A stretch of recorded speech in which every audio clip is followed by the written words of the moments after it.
오늘 말씀 우리 요한계시록 4장 6절에서 8절까지 보겠습니다.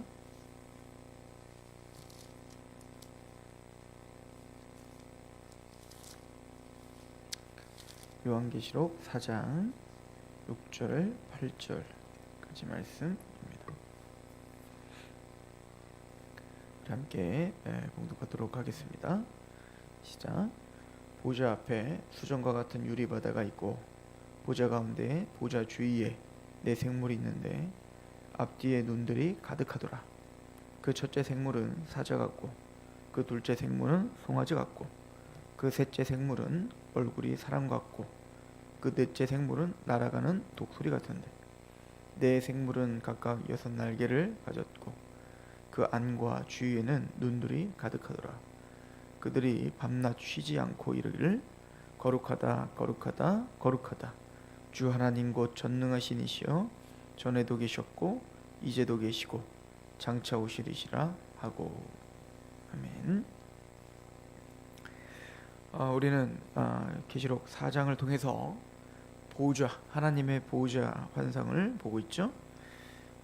그래서 그 보좌의 그 모양들, 또 그 보좌 앞에 있는 유리바다, 그런 의미들이 무엇인지 우리가 하나씩 또 고난당하고 또 연약한 이 땅의 교회들에게 과연 이것이 어떤 의미가 있는지 우리가 적용하며 말씀을 보고 있는데요. 오늘은 바로 네 생물에 대해서 같이 상고하려고 합니다. 그 유리 바닷가가 보이고 보좌 가운데 그 보좌 주위에 네 생물이 있다라고 합니다. 사실은 이 네 생물이 무엇일까에 대해서도 신학자들과 또 목회자들 사이에 또 여러 각각 서로 간의 의견들이 이렇게 딱 일치되지를 못하고 있어요. 그럼에도 불구하고 여러 견해들 중에 그 견해들이 꼭 하나를 택하지 않더라도 사실은 그 내용에 있어서는 또 계시록을 해석하는 데 있어서는 아무 문제가 되지 않습니다. 그 중에 한 두 가지만 우리가 상고해 본다면 이 네 생물의 의미가 도대체 뭘까? 중요한 건 천사인 건 확실합니다. 천사 그룹인 것은 다 확실해요. 이 네 생물이 하나님을 찬양하죠. 8절에 보면 네 생물은 각각 6날개를 가졌고 그 안과 주위에는 눈들이 가득하더라. 그들이 밤낮 쉬지 않고 이르기를 거룩하다 거룩하다 거룩하다 주 하나님 곧 전능하시니요 전에도 계셨고 이제도 계셨고 장차 오시리시라. 이 네 생물이 하나님을 밤낮 쉬지 않고 찬양합니다. 거룩하다 거룩하다 거룩하다 이렇게 그 만군의 여호와 그 보좌 그 주위에서 하나님을 찬양하는 모습을 보여주고 있죠. 이것은 이사야서에 바로 스랍들, 그 천사를 가리킨 그 스랍들 그룹이라고도 말하고 있는 그 천사들을 이야기하는 것과 비슷한 말씀이에요. 우리 이사야서 6장을 잠깐 가보시면 이사야서 6장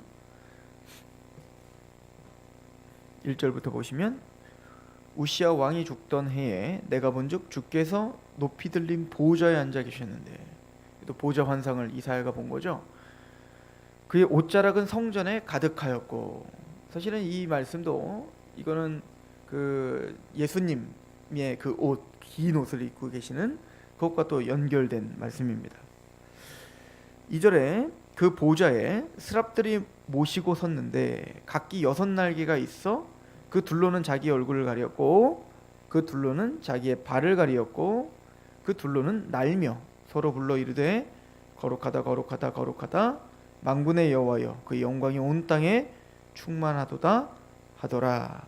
이같이 화답하는 자의 소리로 말미암아 문지방의 터가 요동하며 성전에 연기가 충만한지라. 그때 내가 말하되 화로다 나여 망하게 되었도다. 나는 입술이 부정한 사람이요 나는 입술이 부정한 백성 중에 거주하면서 만군의 여호와이신 왕을 배웠음이로다 하였더라. 그 거룩하신 하나님을 그 이사야가 만난 거죠. 그럴 때 이 이사야는 화로다 내가 망하였도다. 우리가 그 요한계시록의 사도 요한이 예수 그리스도, 그러니까 거룩한 그 예수님을, 이제 부활하시고 승천하신 지극히 높아지신 하나님이신 예수님을 만났을 때 꼭 기절한 것처럼 죽은 자처럼 되더라 라고 한 것처럼, 이 이사야도 그 거룩하신 하나님 앞에 감히 설 수 없는 그 탄식과 애통함이 있었죠. 그래서 이 스랍들은 6날개가 있는데 2날개로는 얼굴을 가렸다. 왜죠? 거룩하신 하나님을 볼 수가 없는 겁니다. 또 2날개로는 날개짓을 하고 2날개로는 발을 가렸다. 이 발을 가렸다는 것은 그 보좌 앞에 선 듯한 그 부르심을 받았던 사람이 누구였죠? 모세였죠. 그 하나님의 산 호렙산에서, 시내산에서 그 하나님을 대면했을 때 하나님은 말씀하시죠. 이곳은 거룩하니 내 신을 벗어라. 그 말씀과 비슷하죠. 즉 거룩하신 하나님 앞에 권리를 포기하라. 너를 내려놔라. 그리고 하나님 앞에 그 거룩하신 하나님의 경외함으로 서 있어라 라고 말한 것처럼, 이 천사들도 그 경외함과 또 그 거룩하신 하나님 앞에 겸손한 마음으로 그 하나님을 찬양하고 또 그 하나님을 모시고 있는 그런 천사의 모습이 있는데, 바로 이 스랍이 아마 이 네 생물일 거라는 것은 그 모든 신학자들 또 그 해석은 당연한 겁니다. 그래서 이제 어떤 견해들이 좀 약간씩은 다를지라도 문제가 되지 않는 거예요. 그래서 다시 요한계시록 와 보면 그 네 생물은 그런 그 스랍들입니다. 그리고 이 네 생물은, 이 스랍들은 또 무엇을 이야기합니까? 바로 에덴 동산에서 그 아담과 하와가 죄를 범해, 그 죄를 범하여서 하나님을 이제는 하나님과 동행할 수 없게 됐죠. 하나님 거룩하시기 때문에 죄와 타협할 수 없었습니다. 그때 아담과 하와를 내쫓을 수밖에 없었고, 그리고는 하나님은 그 생명나무를, 그 동산을 이제 그 천사들로 이제는 경계하게 합니다. 아마 그 천사들 그룹이 바로 이 네 생물이고, 아마 그 천사들 그룹이 스랍들일 겁니다. 그래서 하나님의 보호자를 호위하고 있고, 그 하나님의 보호자를 이렇게 네 생물, 이 항상 사는 네 방향을 이야기할 때 또 쓰게 되는 거거든요. 동서남북. 그래서 전 영역에 편만하게 하나님의 다스림과 통치가 있는 것을 상징적으로 말할 때 네 방향, 즉 동서남북을 가리켜요. 이게 그 예언서들이 그렇게 쓰임을 했었는데, 아마 이 네 생물은 그 모든 영역 속에, 그래서 그 이스라엘 백성들이 출애굽을 하여서 광야에서 하나님의 성막을 중심으로 해서 네 방향으로, 동서남북으로 세 지파씩 이렇게 진을 치고 있었던 것 같아요. 그런 것처럼 바로 이 네 생물은 그 하나님을 전방위에서 호위하고 또 그 거룩함을 밤낮 쉬지 않고 찬양하는 그 천사들을 가리키고 있을 겁니다. 초대 교부들은 특별히 이 네 생물의 특징들을 이렇게 해석을 했어요. 우리 7절에 보면 그 네 생물을 이렇게 묘사하죠. 사자 같고, 둘째 생물은 송아지 같고, 셋째 생물은 얼굴이 사람과 같고, 그 넷째 생물은 날아가는 독수리와 같다. 그래서 사자와 송아지와 사람과 독수리 모양이다라고 이야기를 하는데, 이게 에스겔서, 우리 이미 앞에서 한번 봤는데, 에스겔서에서 네 생물이 나오는데 그 네 생물과 동일한 모습을 하고 있죠. 물론 에스겔서는 한 생물을 봤는데 그 생물의 머리가 4개였었던 거예요. 그래서 그 사람과 송아지와 그리고 독수리와 사자의 모습을 보고 있는데, 여기서는 그냥 한 개체가 얼굴이 그렇더라. 이걸 볼 땐 그 네 생물이 정말 이렇게 생겼어를 말하는 건 아닌 거예요. 약간씩 다르잖아요, 형태가. 이건 뭐냐면 상징적 의미가 있는 거지, 그 천사들이 정말 이렇게 생겼다 말하는 건 아닙니다. 그런데 하나님께서 에스겔이나 또 요한 사도에게 그 내생물, 하나님을 보위하고 있는, 하나님을 모시고 있는 그 천사들의 모습을 이런 네 가지의 형태를 통해서 말하고 있는 것이 도대체 어떤 의미가 있는가에 대해서는 약간씩 의견이 갈리는 겁니다. 그래서 첫 번째는 아까도 말했지만 이 네 생물에게 집중을 해서 바로 네 생물은 동서남북 모든 그 세계, 모든 땅을 하나님께서 통치하시고 하나님께서 다스리신다를 상징적으로 보여주고 있다. 그래서 그 네 생물에는 6 날개를 가졌고 그 안과 주위에 눈들이 가득하죠. 그러니까 이 눈들이 가득하다는 건 뭐냐면 감찰하신다는 거거든요. 하나님이 바라보시고 계시고 알고 계시다는 얘기거든요. 그래서 이 이야기는 마태복음 18장에 보면 예수님께서 그 얘기를 해요. 어린아이 같은 자가 천국을 소유할 수 있다라고 말하면서 그 어린아이는 자기를 낮추고 하나님과 그 복음만을 의지하는 자를 가리키는 거거든요. 낮아진 자. 어린아이는 부모가 없으면, 어른이 없으면 살 수가 없잖아요. 그러니까 어린아이는 지금 예를 들어서 하율이 같은 아이를 산에다가 버리고 오면 그냥 죽는 겁니다. 스스로 살 수 있는 방법이 없어요. 그러니까 어린아이는 의존을 말하는 겁니다. 그러니까 하나님을 철저히 의존하고 예수님의 복음만을 붙잡고 예수님의 복음만이 나의 생명입니다라고 붙잡는 자들, 이 사람들이 어린아이거든요. 소자.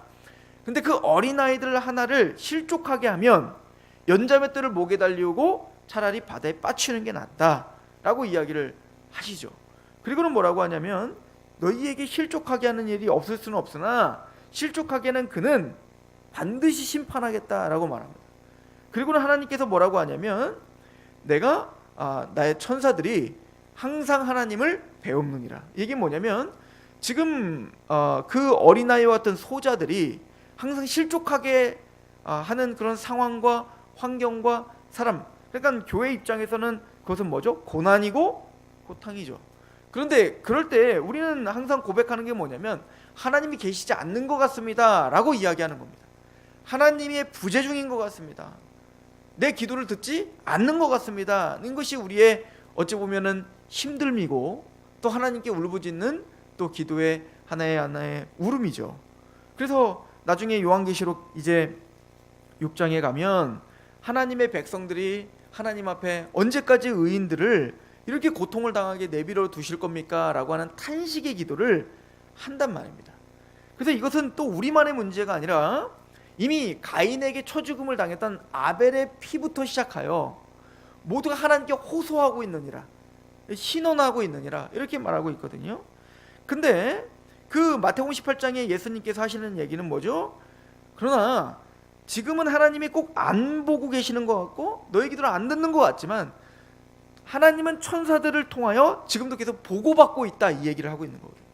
나는 안다. 너의 상황을 알고, 나는 너의 그 아픔을 알고, 나는 너의 그 힘듦과 연약함을 이미 천사들을 통해서 이미 다 보고 있고 다 듣고 있다라고 하는 거예요. 자, 그 말씀과 우리가 연결지어서 본다면 지금 하나님의 보호자가 이제는 오고 오는 모든 세대와 특별히 그 교회를 다스리고 있고 또 그 교회를 보존하고 보호하고 있다는 것을 지금 말해주고 있는 것이 요한계시록의 핵심인데, 그래서 그 내샘물에는 안팎의 눈들이 가득합니다. 그 얘기 뭐죠? 하나님은 지금 감찰하고 계시다. 이거를 에스겔서로 나중에 또 더 읽어보시면 이 내샘물은 바퀴가 달리고 그래서 일제히 바깥을 향해서 명령에 의해서 바깥으로 확 퍼졌다가 다시 명령에 의해서 다시 안으로 돌아오고, 이 얘기는 뭐죠? 하나님의 말씀 앞에, 하나님의 그 다스림 앞에 그 천사들은 복종하여 하나님의 나라 동서남북 그 모든 하나님의 피조세계를 다스리고 감찰하시고 지금 보고를 받고 있고, 하나님은 아신다, 심판하신다, 하나님은 도와주신다 라고 하는 것을 확증적으로 보여주고 있는 상징성이 바로 이 네 생물인 거예요. 그리고 이 네 생물의 특징이 있다면 사자는 바로 동물의 왕이죠. 야생 동물의 왕입니다. 가장 힘이 세고 왕을 자처하는 거예요. 그리고 이 소는 뭐죠? 이 송아지는, 이 소는 가축의 왕입니다. 가축들의 왕을 소로 여기고 있었다는 얘기인 거예요. 그리고는 이 사람은 뭐죠? 만물의 왕입니다. 하나님 만물의 왕으로 세워주셨죠. 독수리는 뭐죠? 하늘의 모든 조류들, 새들의 하늘의 왕입니다. 그러니까 이것은 바로 이 네 생물은 하나님을 반영하고 있는 거예요. 하나님은 그렇게 능력이 있으시고 하나님은 다스리시며 하나님은 왕이시다라고 하는 것을 보여주고 있는 것이죠. 특별히 초대교회 이제 교부들은 이 사자와 송아지와 사람과 이 독수리를 복음이다라고 이제 많이 이야기를 했습니다. 예수 그리스도를 반영하고 있다. 이것도 사실은 뭐 틀린 얘기는 아니죠. 왜냐하면 하나님을 반영하고 있고 그 하나님을 정확하게 우리에게 계시하신 분이 바로 예수님이시기 때문에 그렇습니다. 그래서 예수님은 바로 사자와 같고 송아지와 같고 사람과 같고 인자와 같고 독수리와 같다. 이것은 우리가 복음서를 나눌 초대교회 교부들은 그래서 복음서가 사복음서가 있잖아요, 그죠? 그래서 마태복음 바로 왕의 복음이라고 해요. 왜냐하면 마태복음은 바로 유다의 왕, 하나님의 나라를 다스리시는 하나님의 백성들의 왕이신 그 예수님, 너희들이 기다렸던 이스라엘 백성들이 창세기부터 그 다윗과 같은 왕을 기다렸는데 바로 그 메시아, 기름 부은 왕이 바로 예수님이다를 설명하는 책이 바로 마태복음입니다. 그러니까 왕의 족보를 아브라함과 다윗의 자손이라 하면서 그 왕의 족보를 보여주는 거거든요. 그런데 그 왕을 상징하는 동물이 바로 사자인 거예요. 그래서 아마 이 사자는 마태복음이다 이렇게 이제 이야기를 했던 거예요. 이 송아지는 바로 희생과 고난과 어떤 재물을 상징으로 보여주는 것이다. 고난을 보여준다. 그래서 이 고난을 보여주는 사실은 집중하고 있는 복음서가 마가복음입니다. 마가복음은 굉장히 짧잖아요. 제일 짧은 장을 갖고 있는데 그 예수님의 순환에 굉장히 많은 양의 그 분량의 기록들을 하고 있는 걸 통해서 바로 이 마가복음이 소관지 복음이다. 고난과 예수님의 어떤 그 희생, 제물 대심을 보여주는 것이 바로 마가복음이다 이렇게 표현하고 송아지 복음이다라고 이야기를 하죠. 그리고는 사랑과 같고라고 하는 건 바로 인자, 온전한 사람이신 예수를 보여주는 것이다. 그건 바로 누가복음이에요. 그래서 누가복음은 다른 복음서에 없는 내용들이 있죠. 바로 예수님의 어린 시절도 나와 있는 겁니다. 그분은 철저하게 우리와 똑같은 사람으로 성장하셨다. 이것을 보여주는 거죠. 그러나 우리는 죄가 있으나 예수님은 죄가 없으신 온전하신 사람이시다. 의인이시다. 의인이시고 그분은 인자이시다. 바로 다니엘이 예언했던 바로 우리의 심판주고 다스리시는 바로 인자이시다를 표현하는 게 바로 누가복음이고, 그래서 바로 인자 되심, 의인 되심을 선포하는, 그래서 누가복음을 바로 사람 복음 이렇게 표현을 하죠. 넷째 생물을 독수리, 이 독수리는 바로 하늘을 상징하죠. 바로 하나님을 상징하는 겁니다. 바로 이걸 요한복음이 예수를 하나님으로 우리에게 소개하는 복음서죠. 그래서 요한복음은 1장부터 바로 태초부터 계셨던 그분 예수는 말씀이시고 그 말씀 되시는 예수님은 바로 하나님과 함께 계셨는데 그분이 바로 하나님이시며 그 예수를 통하여 만물이 창조됐습니다. 바로 창조주임을 선언하고 계시죠. 그래서 이 예수님이 바로 독수리 복음인 바로 요한복음을 통해서 하나님 되심을 설명합니다.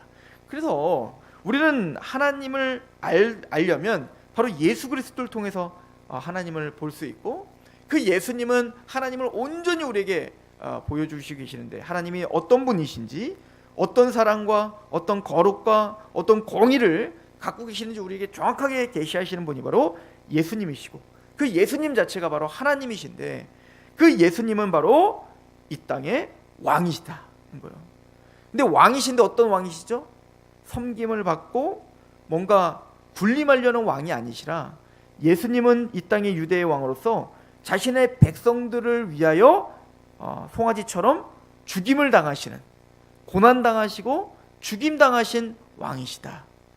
그런데 그분은 그 죽임을 당하시는 온전한 제물이 되시기 위하여 그분은 우리처럼 똑같은 육체를 갖고 똑같은 아담, 두 번째 아담으로 이 땅에 오셨지만 아담과 이스라엘과 우리는 모두가 죄를 범했지만 예수는 죄가 없으신 의인이시며 온전하신 사람이시다.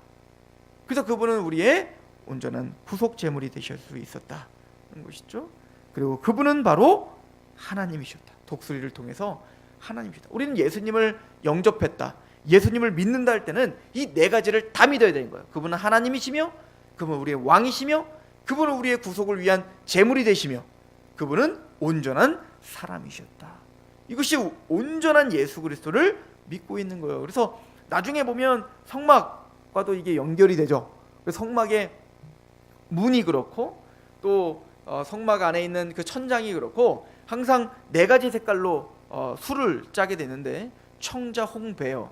그러니까 청색, 자색, 홍색, 배실로 찐 그 흰색이에요.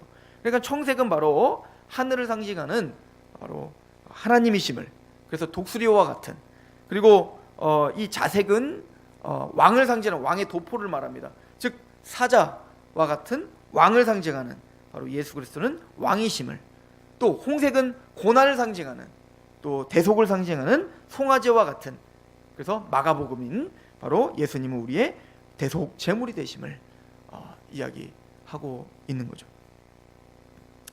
그렇게 이 천사들은 바로 밤낮 하나님을 찬양하며 동서남북 모든 사방을 하나님의 백성들을 보호하고 감찰하는 그 역할을 감당하며, 그리고 복음을 영화롭게 선포하고 선언하는 일을 이 네 생물이 하고 있다라고 하는 것을 우리는 상고할 수가 있는 것입니다. 그렇다면 이 교회가 이 말씀을 통해서 듣는 유익은 무엇이며 감동은 무엇일까요? 하나님이 우리를 감찰하신다.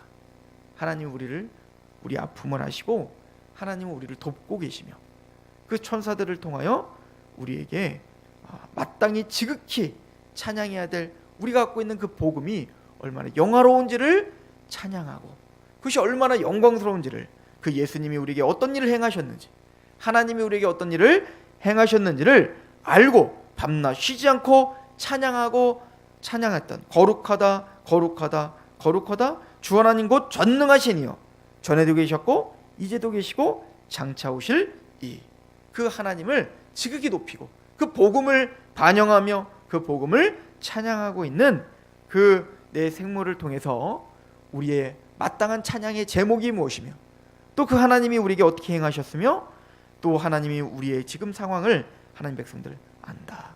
거기 위로를 받고 다시 한번 우리가 전하고 있는 이 복음의 명백함을 선언하고, 또 그 일이 얼마나 귀중하고 영화로운 것인지를 아마 깨닫지 않았을까, 이렇게 우리는 적용해 볼 수가 있습니다. 오늘도 그 내 생물은 지금도 여전히 찬양하고 있고 경배하고 있다. 우리가 갖고 있는 그 복음이 얼마나 위대한 하나님의 지혜가 담겨 있고 그 하나님의 놀라운 능력이 담겨 있는지 그 복음을 영화롭게 하는, 또 이 스랍들처럼 하나님을 찬양하는, 그래서 전에도 계시고 이제도 계시고 장차 오시는 모든 역사를 주관하시는 그 하나님 앞에 우리를 내어드리며 예배자가 되시는 저 여러분 되기를 축원합니다. 기도하겠습니다. 밤낮 쉬지 않고